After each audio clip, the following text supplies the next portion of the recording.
Creative Living, utilizing today's technology with the best of the past to bring you innovative ideas and up-to-date information for creative lifestyles in today's active world. With your host, Sheryl Borden. Thanks so much for joining me today for Creative Living. We're going to learn how to prepare and serve California king salmon and find out why it's so good for us. We'll learn some techniques for using paint sticks to create beautiful fabric treatments, and we'll also learn to prepare our own homemade marshmallows in case you've ever wondered how they're made. One of my guests is Connie Moyers, and she's going to talk about wild-caught California king salmon, which is tasty and contains omega-3 fatty acids. Connie will pair this with other ingredients to make a meal that's easy to prepare and extremely healthy. She lives in Clovis, New Mexico. Another guest is Laura Murray, and she's a quilter and designer from Minneapolis, Minnesota. Laura's going to demonstrate painting quilt blocks to create a one-of-a-kind design. She'll demonstrate using paint sticks for stenciling, changing backgrounds, adding texture, and much more. Her business is Laura Murray Designs. And we'll begin the show today with two cookbook authors, Kimberly Reiner and Jana Sanzaguero, who will show how to prepare homemade marshmallows. They'll share an old family recipe which is included in their cookbook, Sugar Sugar. Each recipe in the book has a wonderful story that goes along with it, so whether you like to cook or not, you'll definitely enjoy the stories. They live in Tarzana, California. Jenna and Kimberly, it's so nice to have you here, to have actual cookbook authors. You're known as the Sugar Mamas, and your cookbook is Sugar Sugar. That's right. How in the world did you come about just a sweets cookbook? I think it's the best idea I've ever heard. Well, we like to say, when you sit around the dinner table and talk about stories, no one's ever talking about the Brussels sprouts. You're right. You know, it's usually the family sweet that has legacy and story related to it. Yeah, and it definitely calls to mind all the good memories, you know, of the holidays and the birthdays and the celebrations, and even some of the sad times that are made better with sweets. And it's things that we pass on from grandmothers to their daughters, and so many of them in your recipe book were like from great-great-grandmother so-and-so. And we talked about when we were doing the project, we always wondered, did the grandmother ever know what kind of legacy she left through cooking? Never, probably. So we thought that that was so special, and we really wanted to honor families. And as Jenna talks about, you know, sometimes you don't always have very precious things to pass down, but these recipes are... They're precious. They're treasures. Yeah, they're so valuable. It is the family. And the memories of, I can tell you, you know, just knowing that my grandmother, for every grandchild's birthday, you got your favorite birthday cake. And, you know, we loved her so much and for you're that. doing and we that carry for that yours. on. Absolutely, absolutely. And this recipe, I understand, you are a fudge maker. You have a winning recipe for fudge. But as most of us know, if we've made fudge, it either calls for marshmallows or a marshmallow cream. That's right. So what made you decide to make your own marshmallows? Well, what happened was I was in the kitchen making fudge one day, and I happened to have had a store-bought marshmallow in my hand, and I thought, gee, this will be really good dipped in the fudge. So I dipped it in the fudge, and of course offered it to my guinea pig children, who lapped it up. And then I decided to go about creating my own marshmallow, because then I can cut it to whatever shape and size I want it. I think that's amazing. I use marshmallows a lot, gelatin salads and different. I never thought that somebody could actually make them. And they're so easy. And they're very easy, and that's why we wanted to show you today. So, okay, let's start and show us how you go about making it. So we are going to start, as you said, with gelatin. So this is 2 tablespoons and 1 teaspoon of gelatin. And you just take half a cup of cold water. Oh, cold water. Cold water, just tap water. And you just combine it, just mix to combine. And then all you're really going to do is set this aside, and the gelatin is going to absorb the water. Oh, okay. Kind of like yeast. Exactly. It's going to form like a gel. Just let it fill right up. And then over on the stove, we have 2 cups of sugar, a half a cup of hot water, and a half a cup of light corn syrup with a little 1/4 teaspoon of salt. And we just bring that up to about 240 degrees, which, you know, people are a little intimidated by the candy thermometer thing. You know, it's as simple as just the little doohickey that sits on the side, and you can look at it, see what it's at. You want your sugar all to dissolve. And that's a professional term, doohickey. Doohickey, okay. Yes, exactly, it is. And So then your syrup is going to look a little bit... Don't be afraid of the doohickey. Exactly. Okay. Syrup's going to look a little bit like this. It's a nice kind of golden-y amber color.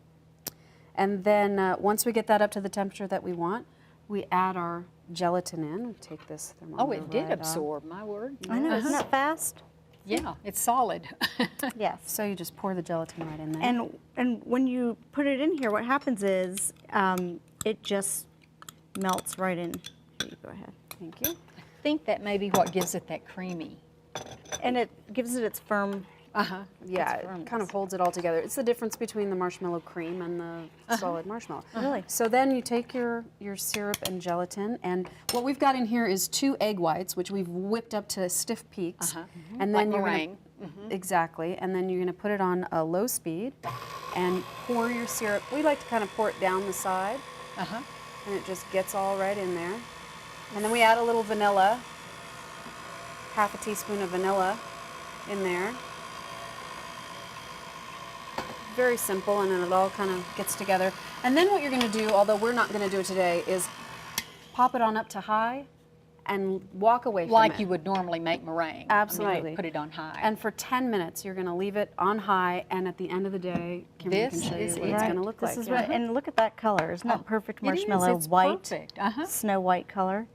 So once you have your marshmallow, what you're going to do is take a 9x13 pan, spray it with release spray, and then just take a spatula and you're going to pour your marshmallow right into your pan. And again, you are just going to let that set overnight. Just And Does we it sit in the take a piece of refrigerator, or- parchment paper, coated with some nonstick spray, and put it on top just to sort of protect the top. And no, it's room temperature. Just You room set it on on the the, counter. on the counter. Well, if I hadn't seen it, I would have thought you probably bought these, but I saw you make these and they were in the pan. What beautiful Aren't they? So puffy yeah, you just marshmallows. And take they're, them the and they're next day soft and squishy, and they're the exact. I mean, the difference between a homemade marshmallow and a store-bought marshmallow is night and day. Night and day. Now, we might mention too, when you take these out of the pan and cut them, you put them in a, like you had them in a baggie with what? cornstarch and confectioner sugar. Just It's half like a and half half? and half. Half We and do like a half. half a cup of each. And you, once you turn them out of your pan, cut them to whatever size you like, throw them in a zip baggie. And shake. And is that what Shake keeps it. them from sticking Stick- together? exactly. Okay, Exactly. that's what- And that's why we use a little of the confectioner sugar instead of just cornstarch. But if you have one or the other on sweet. hand, use what It's you have fine. on hand. Yeah. Okay. And then now, when you make your wonderful fudge, do you use this? I use these marshmallows and I dip them in the fudge, and then I let that set overnight. sounds dreamy. It is Yes. heavenly. And do you ever get asked for that recipe? We have gotten asked for that recipe, and it is published. I mean, you can find it online. Okay. And the recipe cookbook is Sugar Sugar. You interviewed hundreds of people all over the United States. You have a That's great right. collection, and the stories are just wonderful. Thank you. Thank you so much for being here today. Cheryl. Thank you.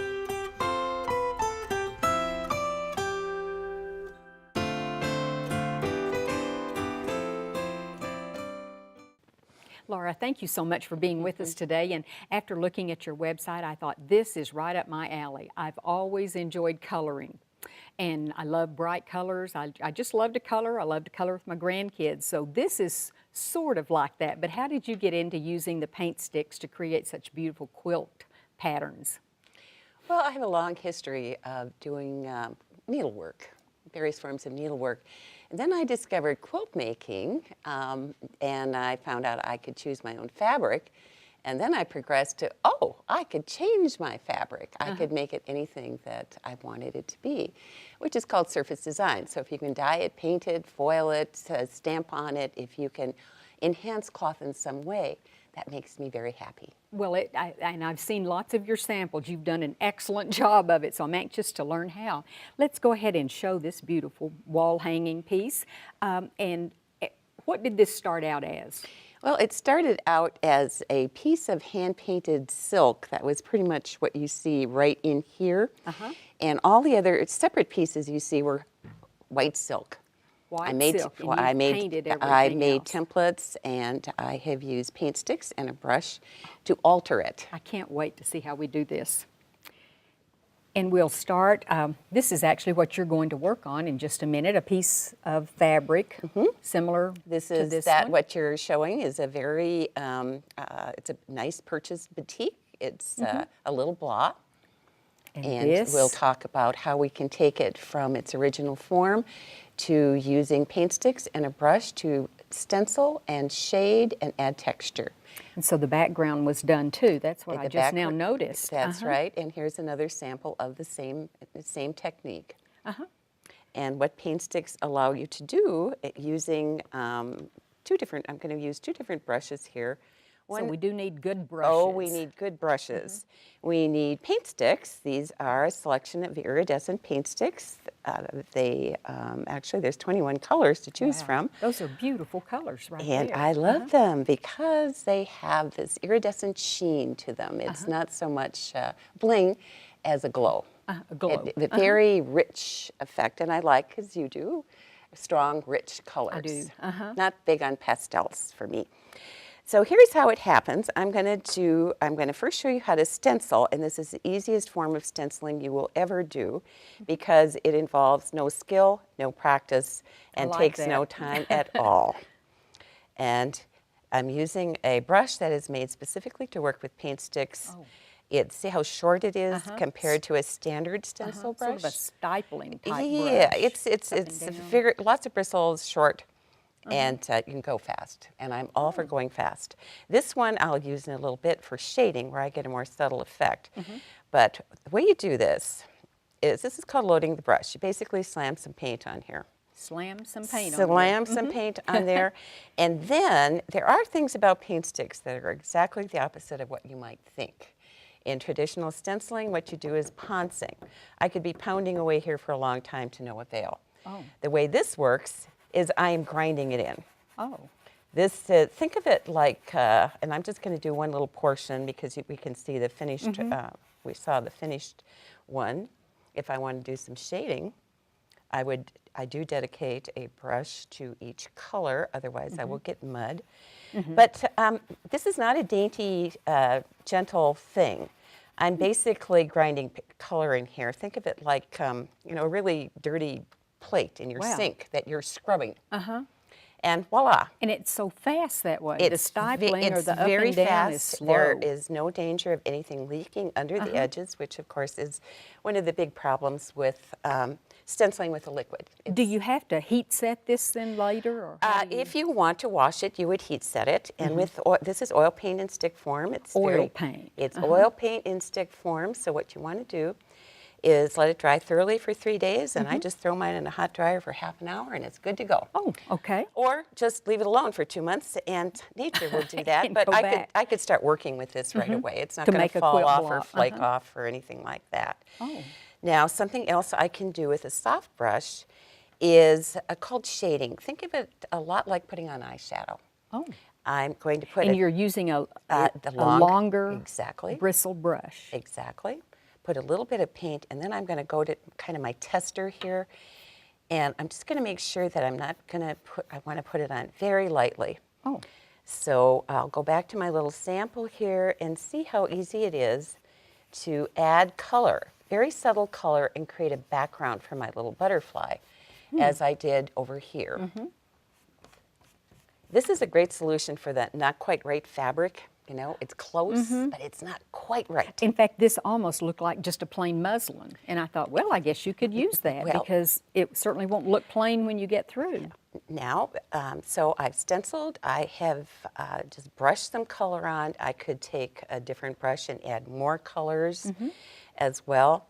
And another fun thing I can do is take a rubbing plate. This is called a rubbing plate. It's in a leaf form. I can put it underneath. I can take my brush, That same brush. that same brush, and see how I can pick up just little sections of this. And in this manner, I can go ahead and I can add very subtle texture to any fabric.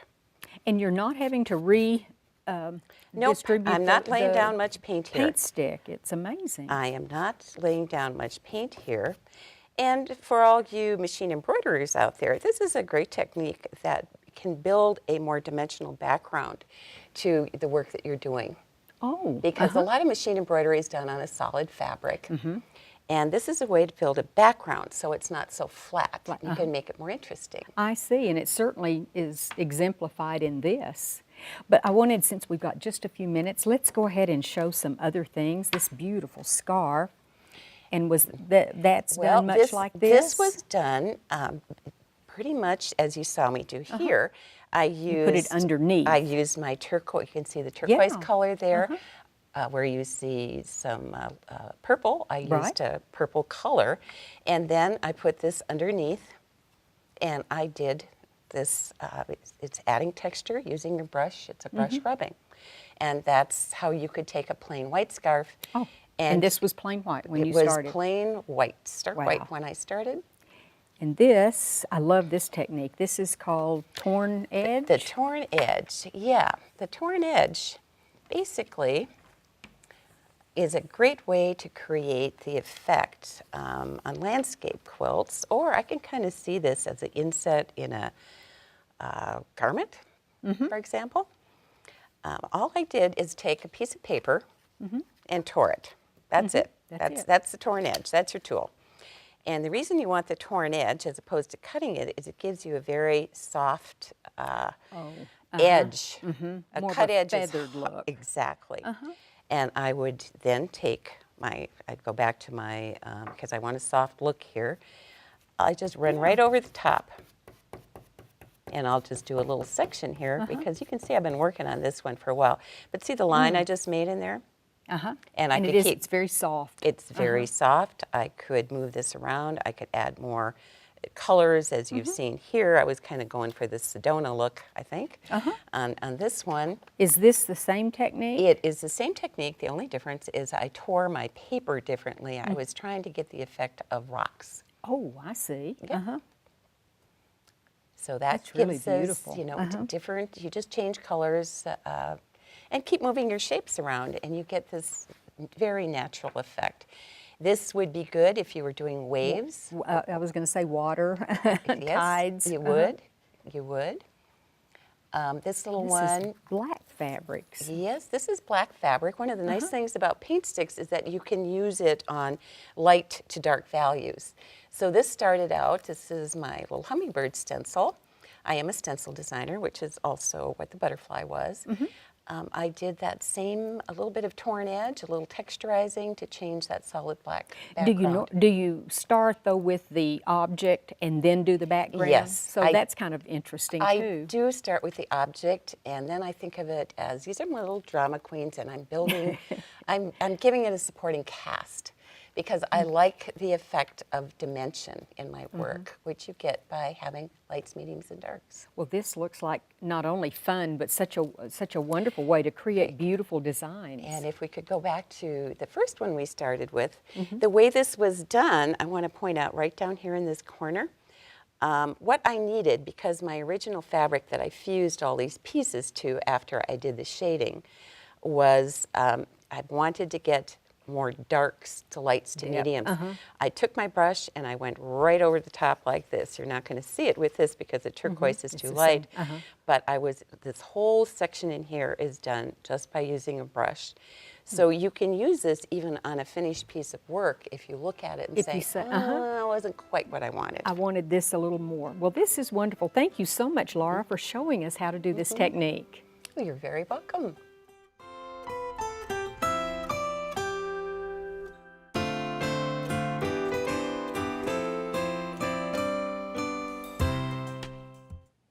Connie, thanks for coming today. And when you come, I always know you're going to bring some tips and techniques and some really easy recipes with you. Well, these are pretty good, easy recipes, and I think you'll enjoy them.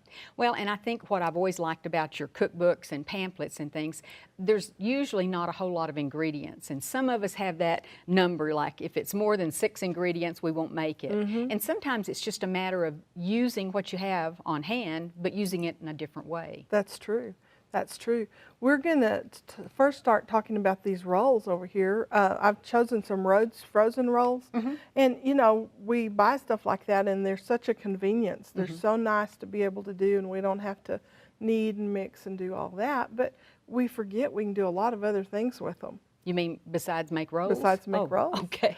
So that's really good. And so I have an example of some rolls I made, and that was 2 of the individual rolls put together in a muffin tin and thaw them, let them rise. So that's pretty easy. Yeah. And you can have some beautiful rolls like that, and everybody thinks you just made them. Just made them. And homemade. you did. And you did. Made them at home. So I found this recipe that I thought it was just really unique, and I love lemon flavors and different tartness, and so I thought, oh, that'll be fun to do. And it's And that's so made with different. these same rolls? It's made with the same rolls. And what I did is I thawed them but they were still cold, and I took them in 2 pieces, you know, just broke them apart, and then just mashed it flat and made about a 3 by 3 inch oval. Oh, okay. And it was 12 rolls, and then I dipped it in butter, melted butter, and then in sugar with lots of lemon zest. That sounds like that Lots of recipe lemon we zest. used to make called monkey bread, sort of. It's real similar to it, but it's not. I mean, it's sweet, It's- but it has it's a the yeast lemon flavor. too, you know, I because there's see. a lot of sugar and so forth on it. But I just kind of tilted my 9 by 5 pan up and just layered them in there as kind of like dominoes.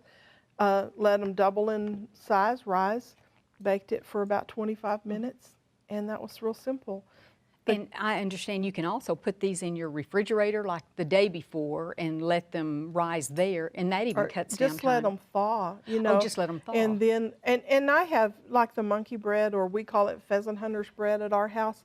I have, you know, you take that out and put the frozen rolls in your bundt pan and let it set overnight, and you can keep that in the refrigerator, and then the next morning it's Set it ready. out. We do That's- that a lot for Christmas morning, and so it's, while we're opening gifts, then it's cooking, and then it's fresh and hot, and it's And the really house good. smells so good. That's good. And this glaze was just lemon juice, powdered sugar, and cream cheese, and drizzled it over there, took it out of the pan while it was hot, and I just think it made a yummy, really It delicious looks like it. I'm anxious to try that one. breakfast, dessert, or, you know, mid-afternoon snack. Right.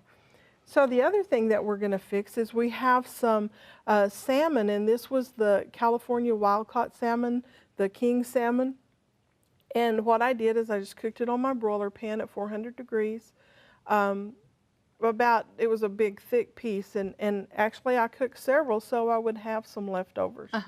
And so we could use this hot or cold and put it on a salad. We just have a beautiful salad mix here, and so we'll just pour it over the top. And And I've always found that the hardest thing about cooking seafood is to not overcook it, because it really does cook quickly. It does. And I don't really remember how long I cooked this. Like I said, it was a pretty thick piece of meat, but it just was gorgeous. And It looks it. you can put a glaze on it if you want to. This is something that I just learned about, and this is a Bertolli Italian glaze. My son's been talking about balsamic reduction that he uses for this, and he uses for that. He puts it on sweet things. He puts it on everything. And you could put some of this and some olive oil on your salmon as it Oh, when it's cooking.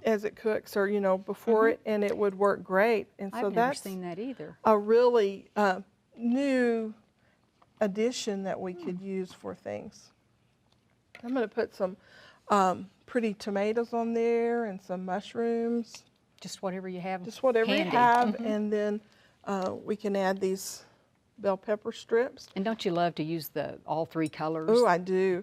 And I like those small ones that are yellow, orange, and red. Do you use those a lot? I haven't bought any. Because there's I've not seen as 'em. much waste to them. Because a lot of times you don't need a whole bell pepper or something, so that works good. And then we could just use our favorite, you know, balsamic vinegar or another vinegar, olive oil, and some mustard, and be able to pour that over the top.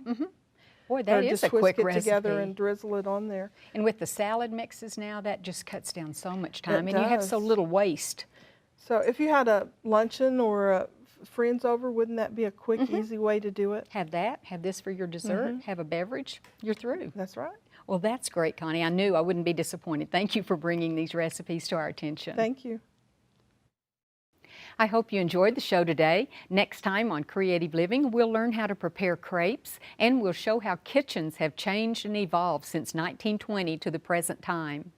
On the next show, we'll learn how to make a simple crepe batter using a blender.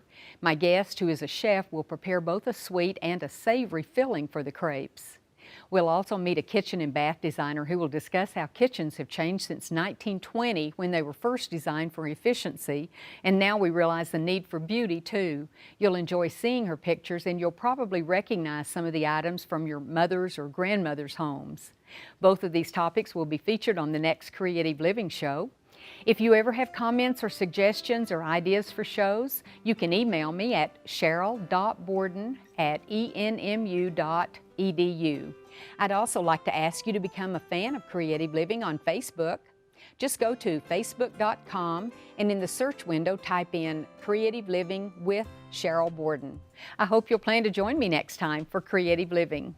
We are very pleased to offer a new booklet that accompanies this series of Creative Living. This booklet is titled the 6700 Series, and it features a wonderful collection of ideas and information, and it's available free of charge on our website. Posted as a PDF file, you can simply download the entire booklet or just the segments you're most interested in. You'll find information on foods, nutrition, clothing, fashion, health and beauty, home decorating, and much more. For your copy of this new booklet, go to our website at kenw.org and then click on Creative Living.